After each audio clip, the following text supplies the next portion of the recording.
Freakonomics Radio is sponsored by Southern New Hampshire University. The best investments are the ones you make in yourself, and no one knows that better than Southern New Hampshire University. With more than 200 online degree programs, no set class times, and low online tuition, Southern New Hampshire University is built to fit your life today and set you up for success tomorrow. Education is an investment. Why not make it a smart one? Apply for free at snhu.edu/Freakonomics. Freakonomics Radio is sponsored by Hotels.com. Hotels.com gives you access to hundreds of thousands of hotels worldwide. And when you join for free, you can save up to 20% instantly with member prices. Plus, every stay earns rewards. So when you book one trip, you're already lowering the cost of the next one. Hotels.com is simple, rewarding, and designed to help you get more out of every stay. Sign up for free and book today. Hotels.com. It's all in the name. Freakonomics Radio is sponsored by Amica. You know what they say, if you want to go fast, go alone. If you want to go far, go together. So go with Amica and get coverage from a mutual insurer that's built for their customers, one that looks after what's important to you together. Auto, home, life, and more, coverage that fits your unique needs. Amica helps you protect what matters most. Visit amica.com and get a quote today.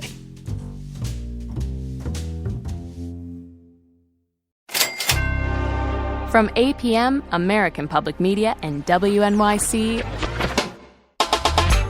this is Freakonomics Radio on Marketplace. Here's the host of Marketplace, Kai Ryssdal. Time now for a little Freakonomics Radio. It's that moment every couple of weeks where we talk to Stephen Dubner, the co-author of the books and the blog of the same name. It's the hidden side of, wait, what is it? Yes, everything. Dubner, good to have you back. Hey, Kai, good to be back. I bring to you today the topic of good citizenship, good corporate citizenship, to be precise. Yes. I bet you have heard this kind of thing a million times before. In my particular job, I'm trying to have the biggest impact in terms of reductions in greenhouse gases.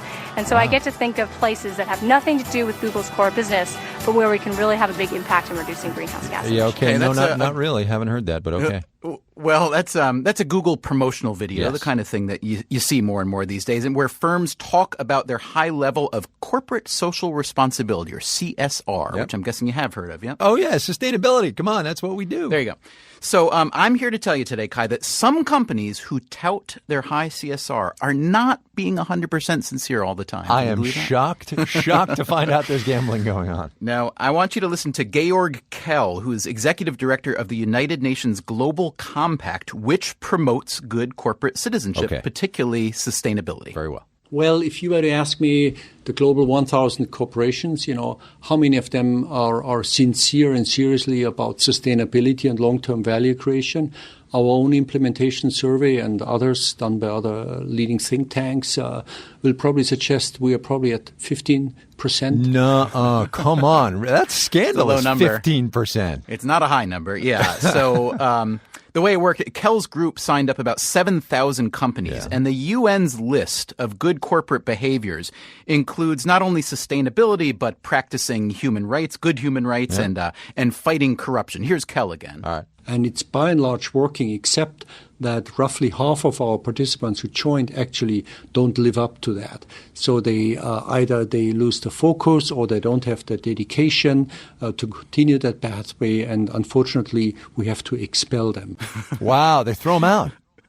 They expel them. Now, you can get back on. And to be fair, sticking to your CSR promise is a little bit reminds me of sticking to a diet. Even if the spirit is willing, the flesh can be weak. It is a lot of work. So getting a high CSR score means that you have to not only pollute less, but you also have to treat your employees and your customers ethically. You have to set long-term goals that may not necessarily help your quarterly earnings, which is what the street cares about. And, of course, you have to take time to constantly report your progress to places like the UN. Yeah, but wait a second. What does all that do for your bottom line, right? Because companies are in business to make money and, shareholder value and all that stuff. And does this pay off? It sounds like it'd be a bad bet for the bottom line, doesn't it, Kai? Isn't that what you're thinking? That's where I'm going, yes. unfortunately, you're a little bit off on this. The good news is that... Again, I'm wrong with Stephen Dubner. The good news is there is an upside, apparently. So George Serafim at the Harvard Business School has just finished an analysis of 180 U.S. companies over the course of 20 years to measure the effect, if any, that being a good corporate citizen has on a company's bottom line. Now, he did this by comparing the financial performance of firms that exhibited high sustainability behavior versus low sustainability firms. We found that the high sustainability group outperforms the low sustainability group in terms of stock market performance. And also, we found that the high sustainability groups outperforms the low sustainability groups in terms of operating performance as well. Whether you look at the return on assets or return on equity, you find strong outperformance. All right, so you spend the money, you make more money. So is the lesson here that all you got to do is hire a chief sustainability person and bang, you're going to do it?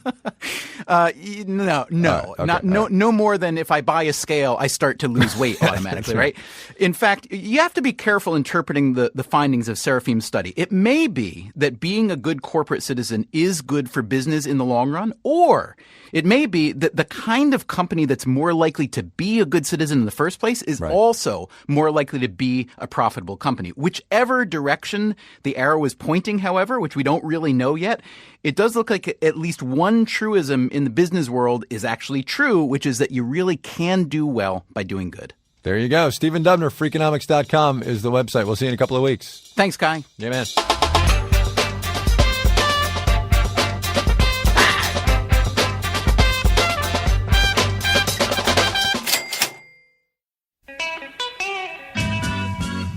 Hey, podcast listeners, we need your help. We are working on an episode about retail etiquette. We want your horror stories as a customer, but we also want to know when you've been treated incredibly well. So the idea comes from our producer, Susie Lechtenberg, who is originally from Kansas. She's been in New York about a year and a half now, and that's all it took for her to become a total grouch. So, Susie, how do you feel about being treated as a customer? I just don't like it when they're too nice. It just feels phony. So if I say thank you for shopping here today? That's fine. But if you repeat my name when you're making a coffee, right, and you say, how's your day going, Susie? Uh-huh. And then you repeat it again, your coffee's ready, Susie. Thank you very much, Susie. That, to me, they read that in a manual. I hear you. So thank you, Susie, for participating today, Susie. We really appreciate you being here. You're welcome, Stephen. Yeah. So the misanthropic Susie Lechtenberg, she's probably past our help, but we want to hear your stories from both sides of the counter. So go to Freakonomics.com/radio and click on the talkback box in the right-hand column. And next week on the podcast, could a no-lose lottery be the solution to America's savings problem? And how do you get doctors to wash their hands?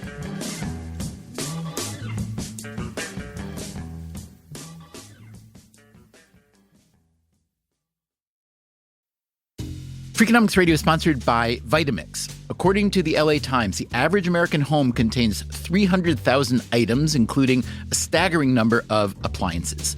All those gadgets, just clutter. But there's one tool that delivers what a dozen others only promise. From pureeing to chopping, Vitamix blenders bring the power of an entire kitchen to your countertop, offering enduring performance and precision you can count on. In a world full of clutter, do more with less. Visit Vitamix.com and shop now. Freakonomics Radio is sponsored by Ozempic. Innovation happens through rethinking what's possible, and when it comes to GLP-1s, Ozempic pill does just that. Learn more about Ozempic semaglutide tablets, 4 and 9 milligrams, by calling 1-833-OZEMPIC or visit Ozempic.com to view the medication guide and ask your doctor what's possible with FDA-approved Ozempic pill.